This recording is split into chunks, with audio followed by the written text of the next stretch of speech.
This week's question is, are the best doctors the cleverest doctors? Nah. Nope. No, I don't think so. No. Nah, surely not. I don't think. Nah.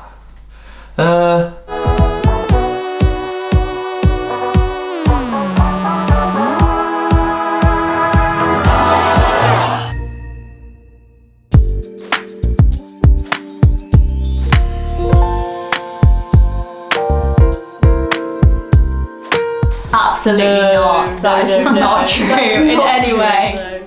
No. I would say definitely not. I'm gonna say a firm no. See him to that say one. a firm no.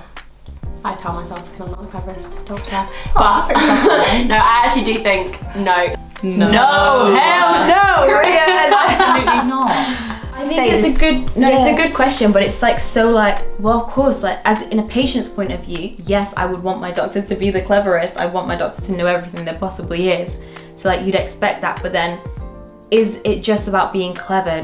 Do you not need other skills, like being able to talk to a patient, making them feel at ease? Being a doctor isn't about just how much you know, it's just how much you can work in a team, how much you can, contribute in other areas, like your leadership skills. And being a doctor is not just about how smart you are. Definitely not. I reckon probably not. Like, you can know every single fact in every book there is, and if you can't talk to people and you can't convey something, then you're gonna be rubbish. Like you need to be willing to put in the effort in terms of like your knowledge, like going away and revising, put the effort into that. But I think you need to be like very sociable and outgoing and like be able to talk to patients. Like communication is so key in this industry. Because there will be emergency situations, and if you can't communicate to the members of the team, you might know exactly what to do. But if you can't communicate with the team, then it's all for nothing, isn't it, really? Yeah, literally. Waste of talent. No. There's no dumb doctor, like. No, there is no dumb. Yeah, there's no doctor who's not clever. The thing is, you have to pass all your exams, like. To become a doctor in the first place, you can't have failed your exams to get to where you are. Yeah. So everyone's at that level. Yeah. As a doctor, you have your knowledge to a certain level, and that's assumed. And what patients actually look for is someone who can communicate, who can empathise, who really is open and honest with them. And that's the most, that makes a good doctor. Yeah, it is obvious, your knowledge is utmost important. Like obviously you need to have your skills down, you need to have the experience, Whatever happens, you are still graduating as a clinician who has responsibility for people, but when they're going through their most difficult times, they're going to remember how the doctor delivered that news and how supportive that doctor was, rather than which bag of fluid was prescribed, and which is not their concern anyway. And also remember, you work in a team. You'll never be be out there on your own. And there's no such thing as the cleverest doctor. There's book smart, and then there's like being practical, isn't there? Like obviously you need to know the stuff. You got to know anatomy, physiology, all of that. Probably one of the most important parts of being a doctor is like communication. Yeah, and how you are with patients. Yeah. There's book smart and then there's ward smart. Coined it, mate. You coined it. I think it's like a mixture, isn't it? But definitely not. It's got to be a combination of both, obviously. Is medicine an art or a science, Rob? I guess it's like that, yeah. I mean, the correct answer that they always tell you is it's both, isn't it? What's your opinion though? Well, I think it's more sciencey than arty. I'm not going to say it's only a science, but it's more, I'd say it's more a science than an art, but... That's your perspective. Yeah. I'm not gonna lie, me myself, I hate going to the doctors and the dentist, like I hate it. So I know what it feels like when you sat there in the waiting room and you're like, oh, I'm feeling a bit nervous about going in, like what's gonna happen? So it's like, are you able to make that patient feel welcomed into the room? And I think it's just little things like that. So when that patient leaves, are they feeling better or worse about themselves? And I think, you can be the cleverest doctor, you can, but if your patients don't like you, then are you? It's true. I'd say, it's a balance. You can work wonders if you're good with patients, and if you can think outside the box. At the end of the day, when you're a doctor, you can Google something. If you're like not 100% sure, you can Google it. People still Google things on the phone. People still don't know the answers. You're not going to finish your 5 years and suddenly be this amazing doctor that knows everything. You're still going to be constantly learning. There's always someone senior and you can learn from. And you don't always have to know the answer on the spot, because we're only human, we can't remember everything. So yeah, I think it's just being smart about knowing what to do when you don't know, and then just being a really nice person, because that will really instill the confidence. The best doctors, I don't think. Well, I'm not saying the cleverest doctors aren't the best doctors, but they're definitely not mutually exclusive. It's very patient orientated, isn't it? Yeah, I think an important point to take away is that if you're not the cleverest medical student or the cleverest doctor, doesn't mean you can't be the best doctor, because you can still make such a big impact. I think, right, if you go to a GP clinic and you tell them your problem and you're in and out the door 2 minutes, they're like, yep, you've got this, bye.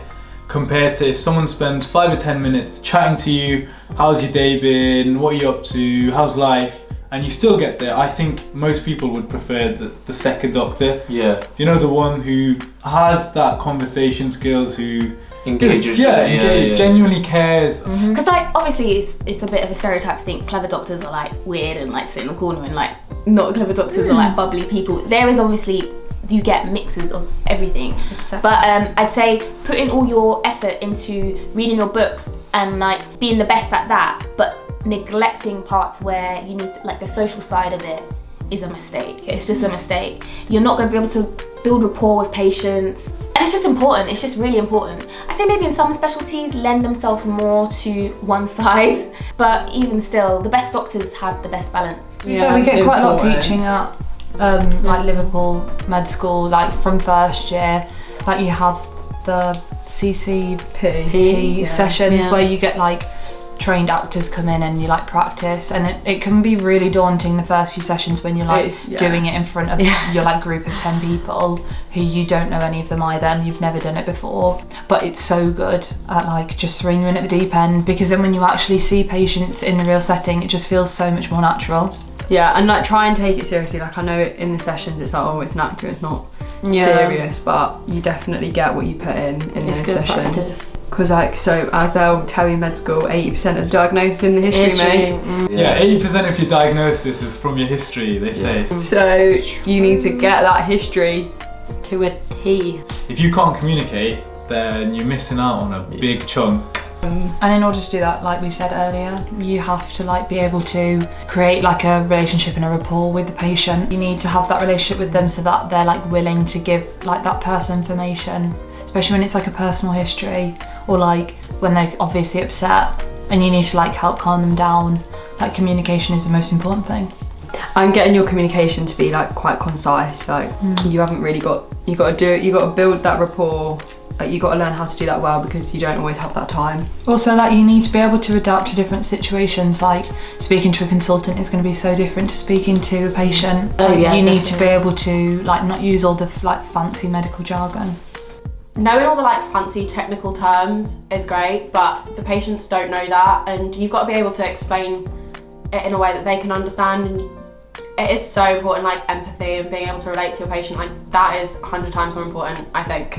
And I feel like that's why I do like the fact that we have an SJT that's 50% of your overall like ranking, and 50% is just like your academics, because that just proves why. Because you're not always going to be the best doctor if you're the cleverest. It just doesn't work like that. In terms of, it depends how you define the best doctors, because a patient will say the best doctor is the doctor who makes them feel the best, as opposed to looking at their specific, oh, have they done the right thing?